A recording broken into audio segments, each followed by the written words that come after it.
Adam Hill Vending. In this video, I'm going to start talking about the gas prices and what that means for you and your vending business. As you've seen, I'm sure the national average is what? Close to $4, $3. Quick story, talked to a guy who travels 2 hours south to fill his vending route. He said, I said, well, what are you going to do? What are you going to do about that when you're driving, when you have to drive 2 hours one way to go fill your vending machines? He said, I'm just going to start going less often. I'm just going to start going less often. And if something's sold out, I'm going to make them buy something else. It's part of the reason that Hill Vending abides by that 30-30 rule. The 30-30 rule, if you're not familiar, 30 miles or 30 minutes. To drive that far, especially now in this environment, your margins are going to get eaten up. And what's going to happen is that account that you're driving to and you're skipping service. Now your service is going to go down. They're not going to be happy, and they're going to start looking around. So the gas prices are high. Guess what? Hill Vending, we operate in one county. That one county behind, we can go from here and get to any of our accounts within 30 minutes. Within 30 minutes, we can be anywhere. Used to go across the bridge this way. Then when 4:30 rush hour hits and you have to go clear a bill jam, that's not the best place you want to be. So when gas is $10 a gallon, don't worry about it. Don't worry about all the politics or whatever behind it. Put that aside. We're sending $11 billion in aid to Ukraine, and we're sending Teslas to Mars, but our gas is going to be $10 a gallon. So here's where the priorities are. No one's going to save you. No one's going to save your vending operation or our vending operation. It's going to be whatever, $8, $10 a gallon, whatever it is. Okay. So our politicians, it doesn't matter, Republican, Democrat, they're all worried about all this other stuff. They're not worried about the small vendor out there who's getting crushed by gas prices traveling 2 hours. So now this gentleman, to travel 2 hours one way, is now going to lower his service. Imagine having a service call to go down there. 30-30 rule. So I want to hit on that first. The increase in gas price of some of the people that I work with in my program, hillvending.com/course, they're talking about driving 45 minutes just to get to their route. Then they're going to go do all their route. The logistics of your vending business have to be super tight. And that's the reason we have the playbook. That's the reason we have the blueprint and all the resources out there, is because you're not going to be able to see when the gas prices are going to go to $10. You're not going to be able to see when you're going to lose an account because a new boss come in and his brother Jim Bob does vending. That's why you had the playbook. That's why you need a playbook to mitigate those externalities. Dropping vocab words like bombs today. Vocabulary words here at this Hill Vending live stream. If you're watching, drop a like in the video. Leave a comment if you've got a question. Again, Adam Hill Vending. What qualifies me to tell you anything? Well, we have 100 machines, been doing this 8 years. Number of machines don't matter in vending. The amount of revenue you do per machine is the most important.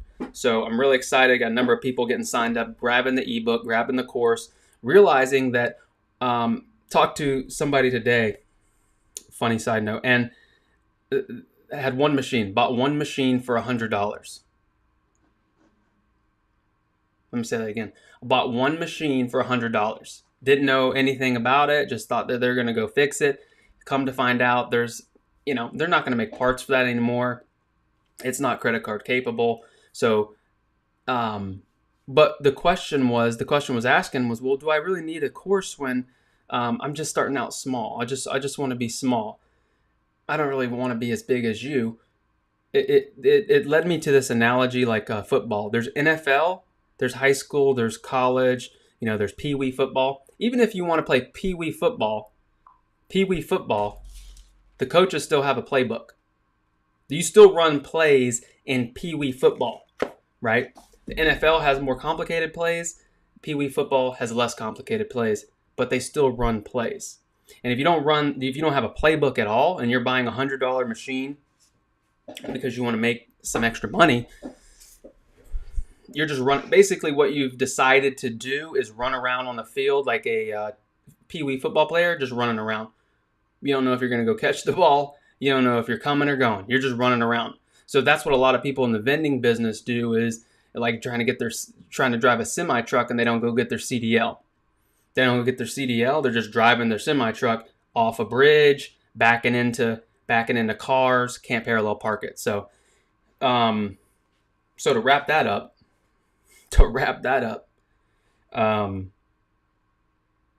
there has to be a playbook. Whether it's Hill Vending's playbook or somebody else's playbook, you have to get some kind of blueprint to follow. So appreciate everyone hopping on here. Let me get to a little question here, and then I'm going to go into that 30-30 rule a little bit more so that you can really understand it and the reasons behind it. Tommy Cash in the building. Have you changed up your route with the gas prices? Fortunately, we haven't had to, because Hill Vending practices what we preach. And like I said, this county right here, we can get to anything. Most are not, the farthest is 30 minutes. Most of it's even tighter than that. We're talking with 3 accounts right now, 3 new accounts right now that are 10 minutes away. Okay. The sales cycle is long. Follow up, talk to them. Story for another day. But you have to have opportunity, and you have to have a proximity to that opportunity, so you're not just driving around. So no, we haven't changed up our route any. Gas would have to be probably $20 a gallon before we would change anything, which is flushing out these other vendors. So how many, like the vendor that I mentioned earlier in this video who's driving 2 hours, who is in this area, who's in our county driving 2 hours down here, that's going to be more opportunity. That's going to be more calls coming Hill Vending's way, because they're not going to come down here and pay for the gas. Another example, gotten an email. It's actually like a cannabis dispenser, 7 days a week. They got 200 employees. They have vending. Not happy with the service. If you knew how much I got contacted per week by these companies, that the service is failing them. Mama Bear Jennifer, how do you keep from going under due to the inflation cost of prices? Simple, which is a nice benefit of the vending business. You raise your prices. You have to raise your price. You talk to the account or whoever the decision maker is and say, hey, listen, we had chips in here for 50 cents. They need to be $1 because the price of a chip went up double. They see it in the grocery stores. They see it in the gas station. Go to your local gas station that's near that account. And buy 5 different items that you have in your machine, and show them the gas station price, then show them the price in your machine. And it will be lower, and they'll be having a better deal. You have to raise the price. You have to raise your prices for sure. So again, back to the gas prices. The gas prices are going to come up. Back to the 50-30-20 rule. If you don't have your margins tight, if your business isn't tight, if your playbook is not tight, Hill Vending is going to come there and eat you up. That's just if it's not Hill Vending, I'm the guys out here trying to help. Trust me, there's plenty of people in your areas. They're not looking out for anybody but themselves, and they're looking at opportunity, and they're coming in on people. So I'm trying to give an awareness.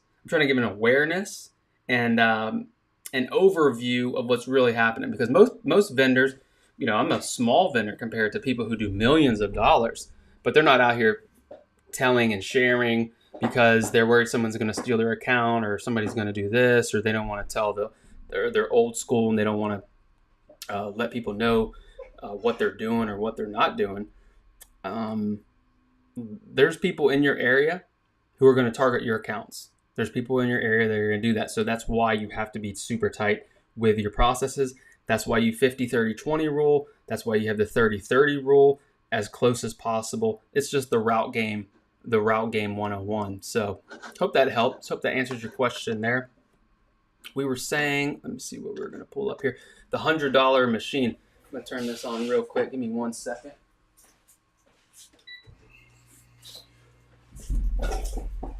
The $100 machine. So what I'm going to pull up here is an example of what's going on. So let me see here. The National in Florida, I just drove by, it was $4.59. Let me know in the comments, what's the price of a gallon of gas in your area and where you're from. Let's see what I was going to show you right here. So this is an example when people say, how do I get started? Or, well, I don't know what to look at. So this is OfferUp, right? OfferUp has, machines on there. If you would buy this machine for $450, let me know. Let me know in the comments if you would buy that. Look at that machine. It's beautiful, isn't it?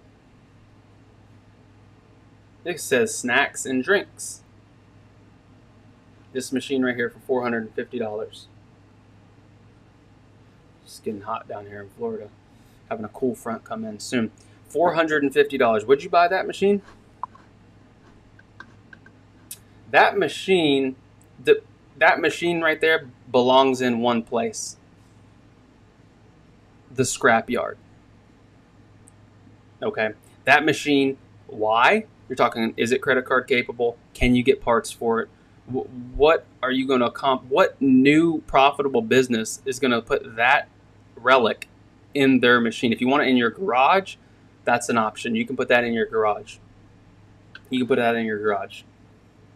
See what else we have here. Let's see right here. Here we go. Vending machines. This is the people who these people I guess they teach you about vending, but they don't own any vending. They used to own them, but they don't own them. They're the vending mentors. Join our free training. They don't own any machines right now, but they know how to do it. Let's see where I was. Let's talk about some vending machines, and you're looking for. You got to watch out for things like this. Pepsi machine. Pepsi front machine. Are you buying an actual Pepsi product? Are you buying an actual Pepsi or Coke machine that was stolen? You're buying stolen goods. Are you trafficking in stolen goods? Did this guy get this out of his location and now? All sorts of questions. Oh, look at this. The machine does require a fob that I do not have. Huh. Wonder where you got that from. Wonder where you got that from, Bob. You have a machine with no key. Okay. That makes sense. Let's see what's going on here. 409 in West Virginia. Yeah, 409 West Virginia. Hopefully that comes back down soon. Did you cold call, email? Did you cold call, email, or in person in the beginning to get locations? In the beginning, what I did, which was a huge mistake and why I put together, which is why I put the blueprint together, is I jumped in. I was 24 years old at the time. Jumped in, bought a route from a guy that was getting out of the business. It was awesome. It was sweet. He already had machines on location. All I had to do was just go fill them. Bing, bang, boom. He had a warehouse with parts and resources and inventory, which was sweet, except the fact that all his parts and his machines and inventory were single price machines, not credit card capable. All the parts he had went to Sega Combo. He had such a collection and clutter. Basically, what I did was buy and inherited someone's washed up. I'm going to see how to phrase this. Not washed up. There were some quality aspects to it, but for the most part, there was a lot of mess to clean up. So I spent the first 3 years of what I was doing, the first 3 years of vending, realizing what machines that I needed, why a Vendo 721 is good, why AMS is a good machine. So I spent so many times, 3 to 4 years, figuring all that out before I actually realized, oh, okay, this is how it's done. Because there is no, where are you going to learn from? Where are you going to learn from? Can't go to college. Can't take a high school class. You can't trust half the stuff you see online because they're just showing you money, and they're going to mentor you and sell you a healthy for you franchise with when they are not even in the business themselves. So that led to me having to learn a lot of hard lessons, taking accounts, small accounts that you would get henpecked on and wanted big commissions, and okay, I'll do that. Sounds good. Doing coffee, doing food, doing whatever the customer said. And then when you realize that there's a method to it and there's actually a strategy where you don't have to do all those things, and you can make more money with less machines and less headache, was really where vending became an awesome business. Vending became an awesome business that I could, have the freedom and the lifestyle that I wanted. So that's how I got started, and then grew. Yeah, I bought locations, purchased locations, quality locations that had a moat around them that I knew were going to withstand the test of time or quality. But mainly, there's a lot of door-to-door. There's a lot of the system that I go over in getting accounts is that system. Let me show you right here. Locations. The prospect pyramid. What to ask locations, how to buy locations, what you need to bring with you, your whole sales kit, all that stuff I had to learn on the back end. And still what we do today, while we've already got 3 accounts this year, while we have 3 more in the pipeline. So the opportunity there now in 2022 is there. LA County, New York City just lifted their mask mandate. So even if you're in an area that has been locked down, has had all the restrictions, they're opening up. So these places are opening up. So now is the time to strike, and now is the time to get started in your business. Just make sure you have some right information going forward. So hope that helps. Any more questions in the chat? I'm going to hop off here. Let me see. Hope gas goes down. Tommy Cash, let's see. I'm still waiting to see a bill of sale from Coke or Pepsi that somebody actually bought a machine. It's not possible. They just scrap them, never sell them. Yeah, I heard Coke and Pepsi, they have so much money that most of the time they just write off the old machine like that. They're not even actually worried about following up on or going to pick up. So they've got so much money. Like our Space Force, that we can have $10 a gallon gas. But I just saw that thankfully we have enough money to send to other countries, $11 billion to other countries, and send rocket ships to Mars. But inflation and gas prices here, that doesn't really matter, guys. You're missing the point. We have to go to Mars in order to lower our prices on Earth. I got to get with the program. I have to get with the program and learn. So hope you like the video. Smash the like button. Leave a comment if you have a question. And remember, until next time, hold up. Late breaking comment. Mark in the house. How do you buy new machine? Do you finance through vending companies or business credit card, or save up from profits? I've done both. I financed $60,000 worth of machines, put 10% down, had the account pay off the machines, so that account bought the equipment and basically paid for the machines for the account. So I've done that. Gone online, just like OfferUp, just like Facebook, find some deals, lowball them, get a Vendo 721, get an AMS for $2,000 that's selling for $5,000. The opportunities are out there.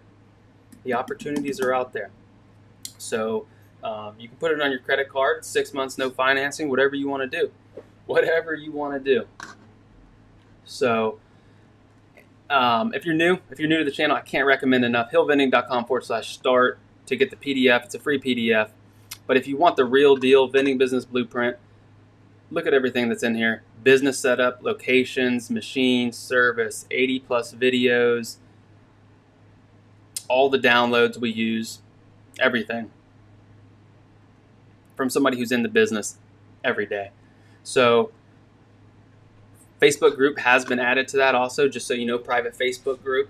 So when you join the course, you now have access to Facebook group, so you can ask the question in there and I can directly respond to it instead of just posting it on YouTube or TikTok or hoping that I'll answer the question. The course members have priority, obviously, in getting that done. So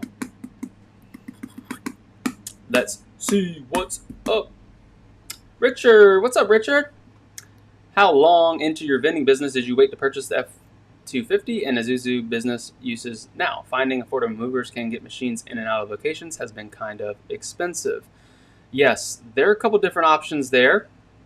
The truck, I did not have. The box truck I actually had when I started out. I had a 2001 Isuzu box truck with almost over 250,000 miles, no AC down here in Florida. That thing was breaking down all the time. It was nice to have. A box truck is nice to have.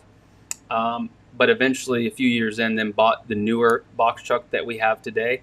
The F-250 came along when another vendor he upgraded to a diesel truck, and that was gas. And I bought it from him because now the box truck can be on the route, and I can go get pallets, I can move machines, I can do everything I need to, and drive it and park it in my driveway, and it's not a commercial vehicle, so I don't have to deal with the implications, insurance, and all the headaches that go along with that. Moving machines can eat into your costs, which is why I recommend in the pallet jack, the piano dollies.